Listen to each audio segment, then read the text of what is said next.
فرمایا وَصَلُّوا بِاللَّيْلِ وَالنَّاسُ نِيَامٌ، جب لوگ سو رہے ہوں تم مصلی بچھا کے نماز پڑھنے لگ جاؤ۔ تمہارا رب کے ساتھ تعلق اس قدر مضبوط ہونا چاہیے کہ ایسے وقت میں کہ جب لوگ سو رہے ہوں تو تم سجدہ ریز ہو جاؤ تاکہ ریاکاری کا امکان بھی مسترد ہو جائے۔ تو یہ چار کام جب تم کرو گے، رسول کریم نے ارشاد فرمایا تدخل الجنہ بسلام، جنت میں سلامتی سے داخل ہو جاؤ۔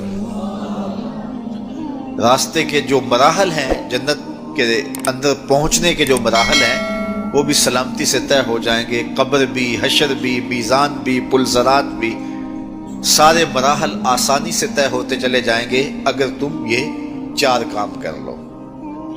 ان تین کاموں کا تعلق ہماری معاشرتی زندگی سے ہے، اور رات کی تنہائیوں میں مصلی بچھا کے نماز پڑھنا، اس کا تعلق جو ہے وہ ہماری نجی زندگی سے ہے، اور وہ جتنی تنہائی میں ہو اس قدر ہی اللہ کی رحمتیں زیادہ اترتی ہیں۔ دکھلاوے کی نمازیں اللہ قبول نہیں کرتا۔ قرآن مجید میں سورہ ماعون کے اندر ارشاد فرمایا سو خرابی ہے ان نمازیوں کے لیے جو اپنی نمازوں سے غافل ہیں اور لوگوں کو برتنے کی چیزیں بھی نہیں دیتے۔ معمولی چیزیں جو ایک دوسرے کو ہم عاریتاً دے دیتے ہیں وہ بھی نہیں دیتے اور نماز پڑھتے ہیں۔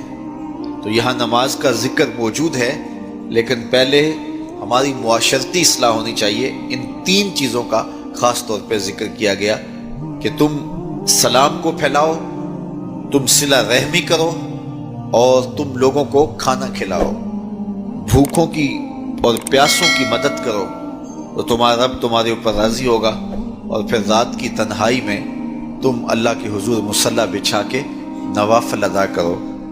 ایک روایت میں آتا ہے کہ جب کوئی شخص رات کی تنہائی میں اٹھتا ہے اور اپنی بیوی کو اٹھاتا ہے، وہ نہیں اٹھتی، خیر یہ وضو کرنے چلا جاتا ہے تو واپس آتے ہوئے چلو میں تھوڑا سا پانی لے آتا ہے، اور پانی لے کر کے اس بیوی کے اوپر اس پانی کو چھڑکتا ہے تو وہ اس سے اٹھ جاتی ہے۔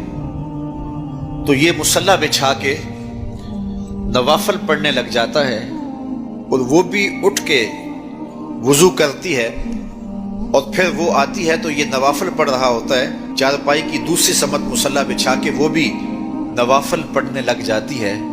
حدیث میں آتا ہے جب وہ دونوں نوافل پڑھنے لگ جاتے ہیں رب مسکراتا ہے، اپنی شان کے مطابق رب مسکراتا ہے کہ میرے بندے کس طرح مخلوق سے چھپ کے میرے حضور سجدہ ریز ہیں۔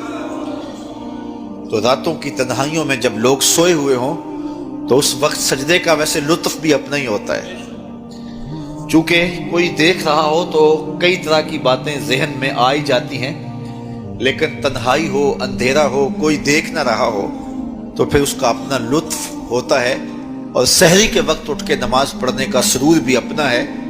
اور میں کہتا ہوں کہ وہ ملنے کی گھڑیاں ہوتی ہیں، انسان کو ان گھڑیوں کے اندر اللہ کی خاص رحمتیں نصیب ہوتی ہیں، اور جو سحری کے سجدوں کا مزاج رکھتا ہے اللہ تعالیٰ اس کے من کے اندر روشنیاں ڈال دیتا ہے۔ اقبال کہتا ہے رومی ہو، رازی ہو، عطار ہو کہ غزالی، کچھ ہاتھ نہیں آتا بے آہ سحر کا ہی۔